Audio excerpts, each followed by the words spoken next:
Bonjour à tous et bienvenue pour la matinale, l'émission quotidienne de CMC Market qui débute à 10 heures. Je suis Nicolas Chéron, analyste pour vous servir. Et le titre du jour est Janet Yellen tire les indices de leur torpeur. En effet, ces dernières séances, les indices européens étaient en stabilisation horizontale et les indices américains étaient en consolidation sous des résistances. Plusieurs membres de la Fed, ces dernières séances, ces 2 dernières semaines même, nous ont réaffirmé que l'économie américaine allait bien et que les taux pourraient être montés aux États-Unis, peut-être en avril ou en juin. Et c'est ce qui pesait un peu sur les indices américains. Heureusement, Janet Yellen, dans un discours hier soir à 18h20, a expliqué que de nombreux facteurs pesaient tout de même sur l'économie, sur les perspectives, qu'il y avait aussi les autres zones économiques qui allaient moins bien et qu'il fallait les surveiller. Janet Yellen a donc expliqué qu'elle était dans un rythme de hausse de taux relativement lent. Et c'est ce qui a plu au marché hier soir.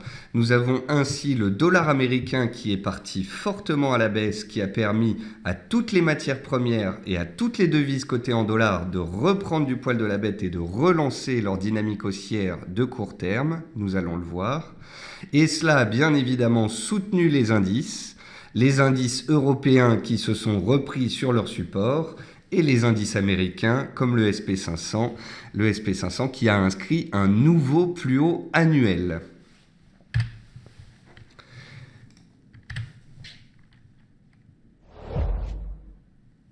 Alors, comme tous les matins, voici un avertissement sur les risques concernant le caractère purement informatif de cette présentation et les CFD. Je vous laisse en prendre note.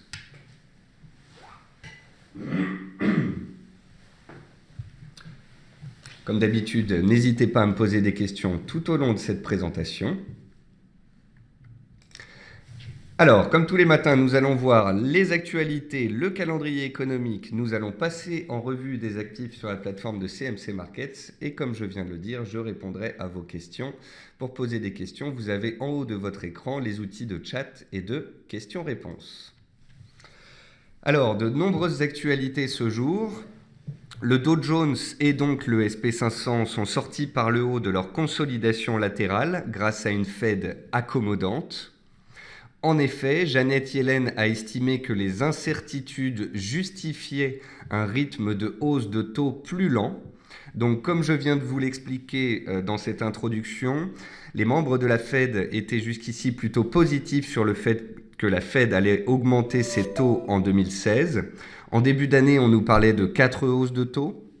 Il y a 2 semaines, on nous parlait de 2 hausses de taux. Désormais, le marché price une hausse de taux potentielle en 2016 d'après les Fed Funds. Et a priori, nous verrons avec les prochains chiffres de l'emploi ce vendredi ainsi que des mois à venir. Nous verrons si les chiffres sont extrêmement bons et permettent à la Fed de remonter ses taux en juin. Si ce n'est pas le cas, ce sera très certainement dans la deuxième partie de l'année. Et comme vous le savez certainement, quand la Fed monte ses taux, eh bien, ça a tendance à peser sur le marché action. Donc, plus longue sera l'échéance pour la prochaine hausse de taux et plus les indices pourront monter, plus le marché sera complaisant. On l'a vu, donc les indices américains montent, l'Europe se reprend, néanmoins le Nikkei perd 1,3% hier en raison de la résilience du yen et de chiffres économiques décevants. Vous n'êtes pas sans savoir donc que le Nikkei, l'économie japonaise, en fait, il y a de très nombreux exportateurs. Les exportateurs, lorsque le yen augmente, eh bien, ça les pénalise. Donc, quand vous avez hier Janet Yellen qui parle et qui fait fortement baisser la paire USD-yen, eh bien, cela a tendance à peser sur le Nikkei. Donc, comme on l'a vu hier dans la matinale, il faut bien faire attention à quels indices sont les plus forts et les plus faibles. En ce moment, les plus forts, ce sont les indices américains, le Dow Jones et le SP500. Ensuite, on retrouve le DAX, Ensuite, on retrouve le CAC et en queue de peloton, en négatif, on retrouve le Nikkei. Donc en fonction de si vous voulez jouer la hausse ou la baisse des indices, choisissez-les bien car hier, on a un SP500 qui s'apprécie, qui fait des nouveaux plus hauts annuels alors qu'on a un Nikkei qui baisse de 1,3%. D'ailleurs, au sujet de l'économie japonaise, les craintes de récession augmentent suite au net recul de la production industrielle. Le chiffre est tombé à moins 6,2 au lieu de moins 5,9. Les chiffres japonais sont encore et toujours décevants ces dernières semaines, ces derniers mois. L'inflation, quand il y en a, est très faible. Les chiffres économiques ne sont pas très bons. Les chiffres de croissance ne le sont pas non plus. Et donc, les craintes de récession augmentent fortement. Et puis, concernant l'Europe, l'Europe sous-performe, mais elle profite tout de même de la locomotive américaine. Ce que je voulais dire par là, c'est que lorsque vous regardez les indices européens et américains, eh bien, on voit bien que à partir du 11 février, pendant 4 semaines, on a eu l'Europe et les États-Unis qui montaient de concert.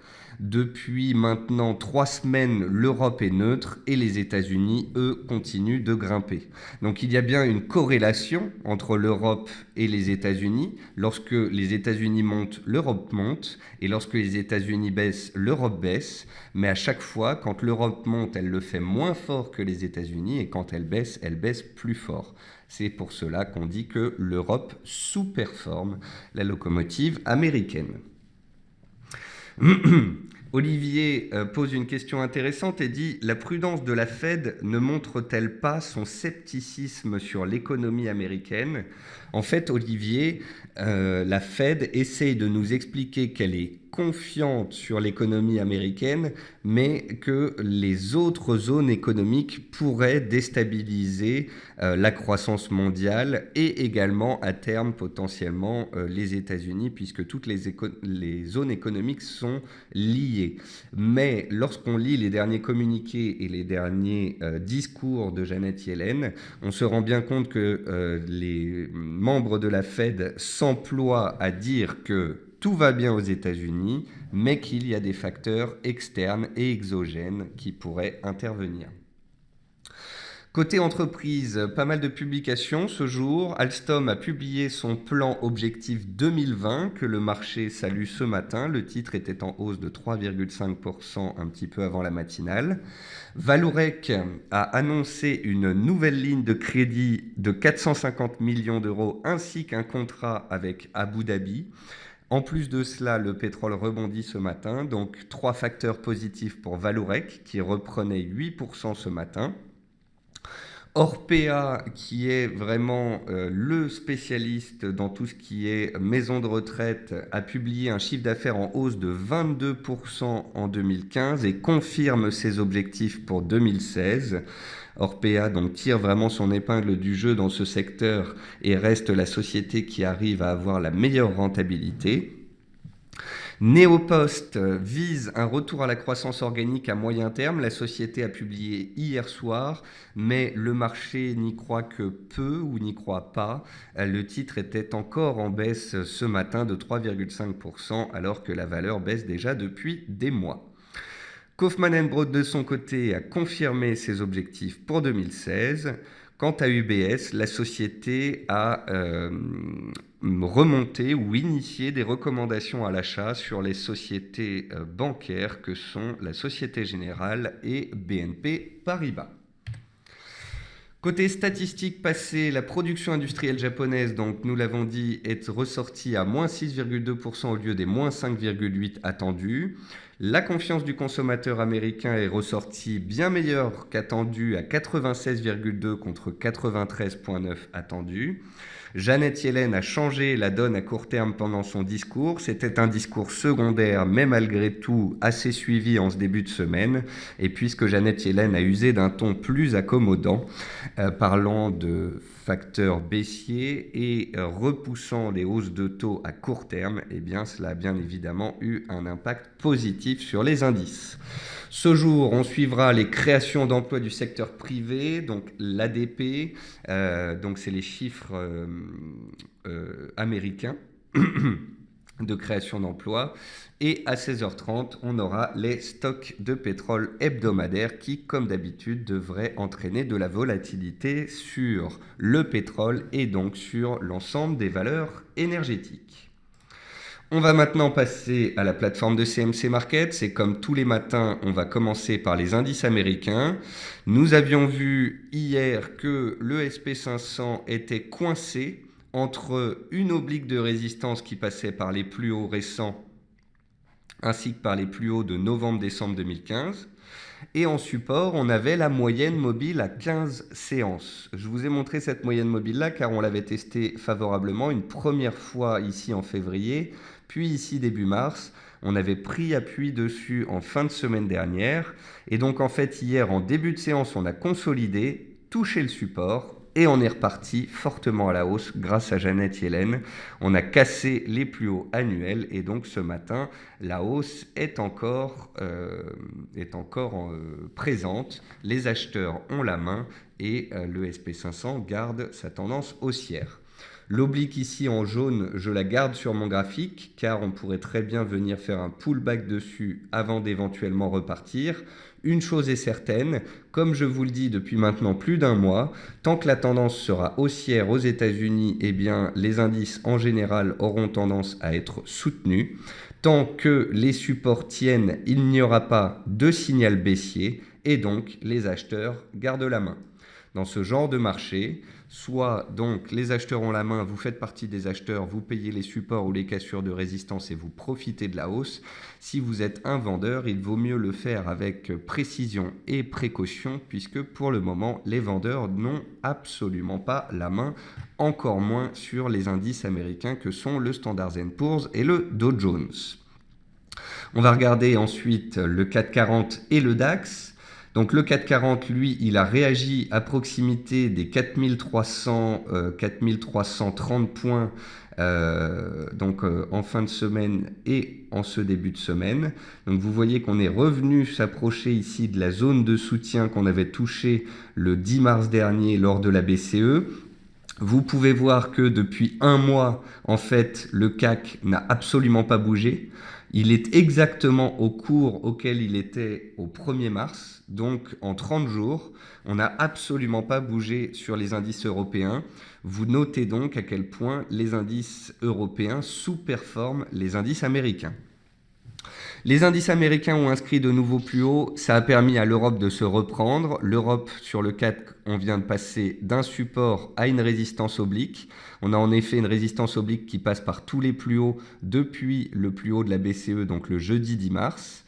Si les indices américains enfoncent le clou et continuent de grimper, alors on casserait cette résistance et on pourrait remonter vers 4500 points sur le CAC. Si au contraire, après la forte hausse qu'on vient d'avoir sur 24 heures sur les indices américains, ces derniers consolident, eh bien le CAC il y aura sûrement des prises de bénéfices sous cette oblique avant potentiellement que l'on la passe dans le sens de la tendance qui reste haussière depuis un mois et demi, mais qui, comme vous pouvez le voir, s'est amenuisée et s'est neutralisée depuis un mois. Donc sur le CAC 40, on ne peut pas dire qu'il y ait une tendance haussière forte, mais on peut dire que pour l'instant, et jusqu'à nouvel ordre, les supports sont défendus et donc les acheteurs gardent la main. Un petit peu plus haussier que le CAC, tout en étant un peu moins haussier que les US, on a le DAX. Le DAX hier à 9800 a touché pile poil pratiquement son bas de canal. Et puis, il est reparti à la hausse dans le sens de sa tendance. Contrairement aux indices américains qui ont déjà fait de nouveaux plus hauts ce jour, le CAC est à 1% de ses plus hauts de la semaine dernière. Et ce qui explique principalement cette sous-performance des indices européens par rapport aux indices américains, c'est simplement la forte appréciation de l'euro-dollar ces dernières séances et même ces dernières semaines. Quand l'euro-dollar s'apprécie, eh bien, il rend la zone euro moins attractive. Et c'est ce qui explique donc que les indices européens suivent les indices américains, mais avec un certain train de retard, une certaine sous-performance. Donc on a bien le SP500 qui est fortement haussier, le DAX qui est haussier après le SP500 et qui approche de ses plus hauts récents, Le CAC 40, lui, qui est un peu moins haussier et qui est même neutre depuis un mois, qui a tenu son support et qui repart à la hausse, mais qui fait face à une résistance. Donc il faudra plus de hausse aux États-Unis pour que le CAC finisse par passer. Et puis au Japon, vous voyez qu'au Japon, depuis un mois, on n'arrive pas à s'apprécier non plus, on est relativement neutre et le Japon hier n'a pas réussi à s'apprécier, notamment à cause de la paire USD-Yen qui baissait fortement. Donc vous noterez bien, les indices sont soutenus, les plus forts sont les Américains, puis l'Europe, le DAX en tête, le CAC ensuite, et ensuite on retrouve les indices comme le Nikkei. Voilà pour les indices. On va passer sur le marché action. Dans le marché action, on va voir que dans les fortes hausses du jour, donc on a Valorec. Valorec qui profite de 3 facteurs positifs ce jour. Une nouvelle ligne de crédit, un contrat avec Abu Dhabi et le rebond du pétrole à court terme. Si les stocks de pétrole cet après-midi font rebondir encore plus fort le pétrole, ce sera un soutien très certain pour l'ensemble du secteur pétrolier et parapétrolier. Deuxième valeur qui est très soutenue quand les indices montent et encore plus quand les matières premières se reprennent, ce qui est le cas aujourd'hui grâce à la baisse du dollar. Comme je vous l'ai expliqué, donc la baisse du dollar entraînée par le ton accommodant de Janet Yellen a entraîné une hausse mécanique de toutes les matières premières. On a donc Eramet qui profite également de ce rebond. Eramet qui prend 9% ce jour et qui reste pour l'instant, vous voyez, ancré dans son rebond technique, débuté ici sur la base des 16 euros. On a commencé à 16 euros, on est à 24 euros. Le titre a déjà repris 50% en l'espace d'un mois. Ça peut paraître très faible quand on regarde l'appréciation des cours par rapport à la baisse précédente, mais pour ceux qui sont à l'achat depuis un mois, ça fait tout de même 50% de hausse. On retrouve aussi dans le palmarès de tête Alstom, Alstom qui a publié son plan donc à échéance 2020. Le titre Alstom avait en 2014 et 2015, donc il était ancré dans un range. On était sorti de ce range par le bas début 2016 et voilà que les cours repartent à la hausse et reviennent chercher cette zone de prix, la zone des 24,50-25 €. Et c'est vraiment là que ça se passera pour la suite. Est-ce que Alstom va réintégrer ce range et repartir vers les 30 € ou est-ce que le titre va faire un rebond technique sous les 25 € avant de repartir à la baisse? On le saura bientôt, le titre Alstom arrive à la croisée des chemins. On retrouve aussi dans les hausses du jour Rexel. Alors, j'ai des flèches. Voilà, donc Rexel qui, depuis pareil, depuis le 11 février, en fait, est ancré dans un rebond technique. Est-ce qu'on avait touché un support majeur sur ce titre? Pas particulièrement. Mais vous voyez que depuis 4 ans, le titre est dans un grand range entre 9 et 20. Et que donc en début d'année, on avait eu un excès baissier et il est corrigé à la hausse. Il y a aussi de l'actualité sur Technip qui se reprend ce jour de 3% et qui profite aussi de la hausse du pétrole. CGG Veritas profite du pétrole, Bourbon profite du pétrole, Société Générale profite de UBS qui a relevé sa recommandation, et puis c'est à peu près tout. Et dans les baisses du jour, donc on retrouve Neopost qui n'a pas convaincu, comme je vous le disais au début de cette matinale. On retrouve Soitec, un titre spéculatif qui n'a pas particulièrement de tendance. On retrouve CGDIM qui s'était fortement apprécié ces dernières séances et qui donc consolide naturellement. On retrouve Areva qui depuis des mois déjà est dans une tendance baissière. Et voilà à peu près pour le marché action. Peu de baisse ce jour, des belles hausses de 3 à 10% pour les 10 valeurs les plus en hausse du marché. Et on remarque que principalement ce sont des valeurs pétrole et matières premières. D'ailleurs, au sujet des matières premières, on va regarder cela tout de suite. Dans les matières premières, tout la plupart des matières premières, en tous les cas, profitent de l'effet baisse du dollar ce jour. On a le café Arabica qui a rebondi sur sa zone de support que je vous ai montré hier. Entre 123 et 125, on a une zone de soutien sur le café Arabica et il semble que cette zone soit réactive. On va regarder le graphique en données hebdomadaires. Donc en données hebdomadaires, le café Arabica s'était extrait de son canal baissier. Il avait touché sa résistance et était revenu chercher son support. Donc là, il est plutôt positif que les cours réagissent favorablement sur ce seuil. Concernant le pétrole, je vais me mettre en données journalières. Donc le pétrole s'accroche tant bien que mal. Vous pouvez voir que les cours du pétrole WTI étaient dans un canal haussier. On a échoué sous les 40 $ à la mi-mars. On est reparti à la baisse et là on latéralise sur cette zone des 37 €, 37,60 €. Une zone de soutien. Donc un peu comme les indices qui étaient passés de haussier à neutre, le pétrole est passé de haussier à neutre et n'est pas baissier. Je pense que les stocks de pétrole publiés cet après-midi à 16h30 seront vraiment d'importance. Si on arrive à tenir cette zone de prix-là, on peut repartir vers les 40 $. Ce sera un soutien au marché actions et ça aidera le rebond et la poursuite de la hausse sur les indices. Si au contraire les stocks sont très importants, on pourrait avoir de nouveaux dégagements.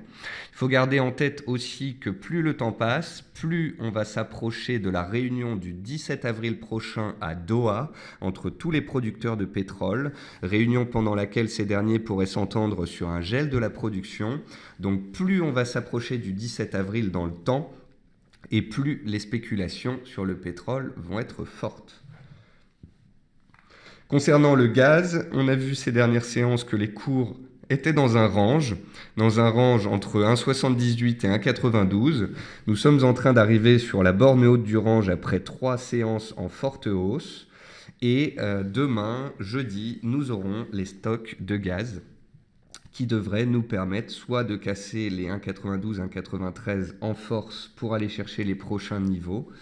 Et si les stocks de gaz, au contraire, sont décevants, on aura des prises de bénéfices et on repartira à la baisse. Ce qu'il faut noter, c'est qu'à moyen terme, on a l'impression quand même qu'une base a été trouvée. Ici, dans la zone des 1,60, 1,70, les cours n'ont pas voulu aller plus bas. Les chandeliers haussiers sont assez puissants ces dernières séances et cela montre bien qu'un courant acheteur est présent. Donc on arrive sous résistance et c'est là qu'on est à la croisée des chemins. Mais en tous les cas, au vu de la vague haussière précédente et des chandeliers, il y a une certaine chance pour que cela puisse passer à la hausse. Le sucre brut reste en tendance haussière, mais comme on l'a vu hier, et bien suite à la forte baisse du jeudi 24 mars, la tendance haussière est un petit peu entachée, donc il faut être un peu plus prudent. Les cours de l'argent, alors les cours de l'argent, ils suivent une tendance haussière. Vous avez une oblique ici qui passe par tous les plus bas depuis 3 mois et qui est en soutien. C'est intéressant de suivre les cours de l'argent, ils sont corrélés à l'or, mais si à un moment on devait avoir une forte appréciation des métaux, sachez que l'argent parfois peut aller plus vite que l'or, donc c'est intéressant de le surveiller également. L'argent en données hebdomadaires est dans un range, dans une zone horizontale de prix, entre 14 et 16 $ à peu près. Vous voyez qu'à moyen terme, il y avait une oblique baissière qui passait par tous les plus hauts qu'on a réussi à casser en ce début d'année. Donc on a des prémices de retournement haussier. Pour l'instant, positivement, on tient l'oblique de soutien. Et si on venait à casser les 16,2 dans les semaines à venir, alors on pourrait avoir la naissance d'une tendance haussière. C'est trop tôt pour le dire, mais en tous les cas, on a une tendance haussière qui tient bien depuis 3 mois et cela continue d'être le cas. Concernant le riz, je suis en train de vous rédiger une analyse qui sera publiée d'ici peu. Rien à dire de spécial, tant qu'on est dans le biseau descendant, il n'y a aucun signal sur cette matière première. Et ensuite, on a le jus d'orange qui continue de s'apprécier suite au signal qu'il a donné la semaine dernière. Certains d'entre vous l'auront peut-être suivi. Tant que les cours font des plus bas de plus en plus haut, les acheteurs ont la main. Concernant l'or, étant donné qu'il y a beaucoup d'appétit pour le risque et qu'on arrive sur la zone des 1240 points, 1240 $, il est légitime qu'on consolide. Donc hier, je vous avais dit que l'or avait fait une belle réaction à proximité des 1200 $, auquel cas, eh bien, peut-être que les cours n'iront pas tester ce seuil. C'est l'impression que j'ai de plus en plus, puisque grâce à la baisse du dollar, les cours de l'or se sont fortement appréciés hier jusqu'à 1240, la résistance dont je vous avais parlé. Il est donc légitime ce matin qu'on consolide, car en fait les cours de l'or sont pile poil sur la borne haute d'un canal baissier et pile poil sur la résistance des 1240 $. Par contre, il est clair que si le dollar devait continuer de reculer dans les séances semaines qui viennent, eh bien l'or pourrait continuer de s'apprécier. Pour ce faire, il faudra quand même casser 1240 $, donc prudence sur ce seuil, mais une chose est certaine, la tendance haussière de l'or depuis le début de l'année n'est plus à démontrer et le support a été, les marchés, les investisseurs n'ont même pas attendu le support des 1200 pour se placer à l'achat. C'est dire à quel point nombreux d'entre eux attendaient pour pouvoir se placer. Et puis on va finir par les devises, et sur les devises, le constat est simple. Toutes les devises en dollars baissent puisque le dollar est en recul, et toutes les devises contre le dollar s'apprécient. En tête, on a le dollar néo-zélandais. Regardez cela. Le dollar néo-zélandais était dans une tendance baissière en 2015. Fin 2015, début 2016, il s'est stabilisé à plat dans un grand range. Un point positif que l'on avait noté ces dernières semaines, c'était la tendance haussière ici qui passait par les plus bas depuis 3 mois. Souvenez-vous ou sachez-le, les dollars comme le dollar néo-zélandais et le dollar australien sont les dollars des antipodes de la Nouvelle-Zélande et de l'Australie, et ils sont très soutenus par les matières premières. Donc lorsqu'on regarde les cours du NZD sur 3 mois, ils ressemblent au cours de l'argent. Et en fait, tant que les métaux sont soutenus, eh bien, Australie et Nouvelle-Zélande profitent. L'Australie en tête, mais vous pouvez le voir, la Nouvelle-Zélande également. Et si le dollar néo-zélandais monte si fort ce jour, c'est parce qu'il y a eu des statistiques bien supérieures aux attentes cette nuit concernant l'immobilier.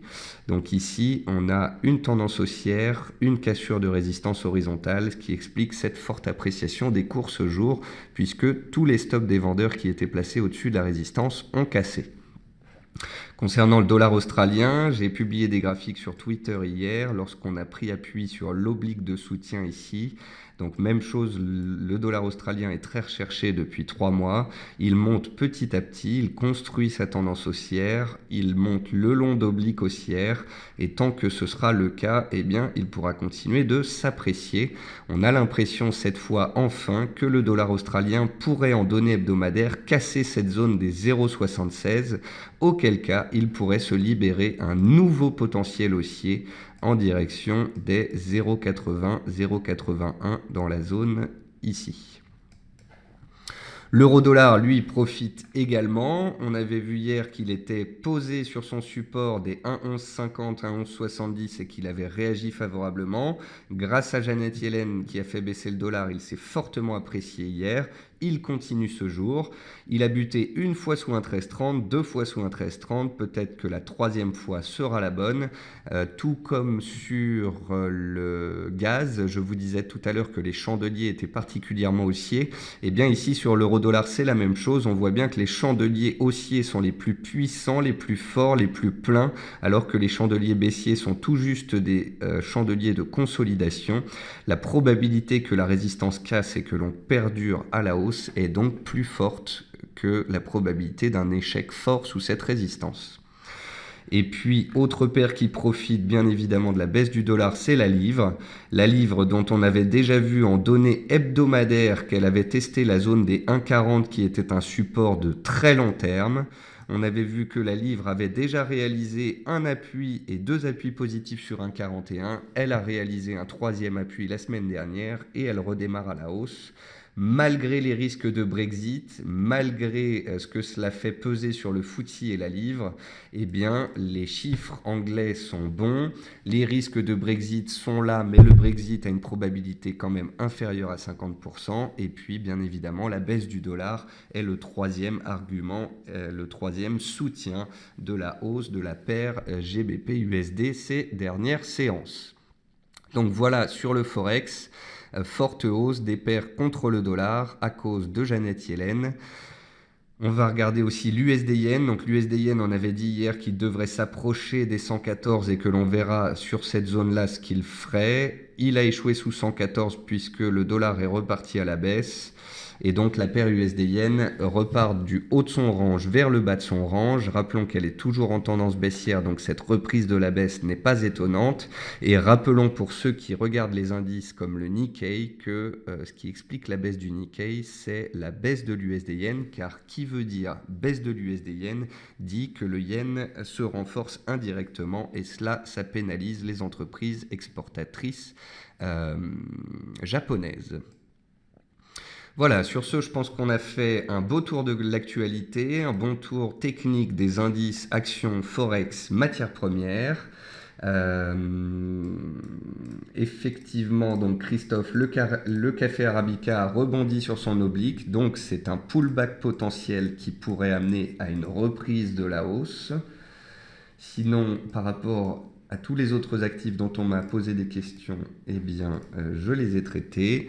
Je vais donc vous laisser, vous souhaiter un bon appétit, une bonne séance, un bon trading. Et puis, on se retrouve demain matin à 10h pour faire le point sur les marchés. Et notez-le également, vendredi, pour le NFP, donc les chiffres mensuels du chômage américain, nous aurons une émission spéciale à 14h15 à laquelle je vous invite de vous inscrire. Voilà, passez tous une bonne séance et à demain, 10h tapante pour la matinale.